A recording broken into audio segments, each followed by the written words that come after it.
गडकरी आज उमेदवारी अर्ज भरतायत आणि शक्ती प्रदर्शन करत गडकरी अर्ज भरणार आहेत। रॅलीसाठी विशेष रथ तयार करण्यात आलाय। नागपूरमध्ये एकंदरीत नितीन गडकरी यांचा अर्ज भरण्यासाठी त्यांचे समर्थक हे किती उत्साहात काम करतात आपण दृश्य सध्या बघतोय आणि यात सगळ्या नागपुरातल्या वातावरणाबद्दल आणखी तपशील देत आहेत आमचे प्रतिनिधी जितेंद्र शिंगाडे।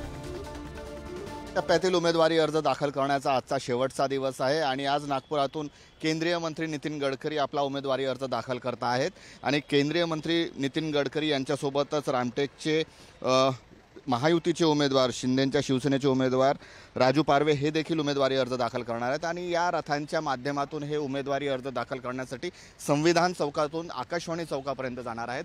अशा प्रकारचे आपण पाहतो की 2 वाहनं तयार करण्यात आलेली आहेत आणि या वाहनावर महायुतीच्या सर्व घटक पक्षांच्या झेंडे देखील लावण्यात आलेले आहेत। महत्त्वाचं म्हणजे हा एक विशेष वाहन तयार करण्यात आलेला आहे। यामध्ये केंद्रीय मंत्री नितीन गडकरी यांच्यासोबतच उपमुख्यमंत्री देवेंद्र फडणवीस, मुख्यमंत्री एकनाथ शिंदे हे देखील असणार आहेत आणि सुखी नागपूर संपन्न नागपूर नितीनजी है तो अवसर भरपूर अशा प्रकारच्या घोषणा यावर लिहिण्यात आलेल्या आहेत।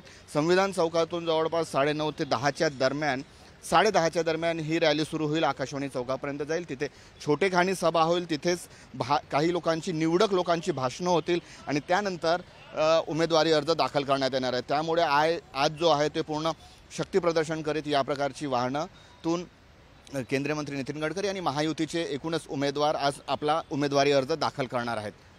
कॅमेरामॅन मंगेश हस्तकसह जितेंद्र शिंगाडे, पुढारी न्यूज, नागपूर।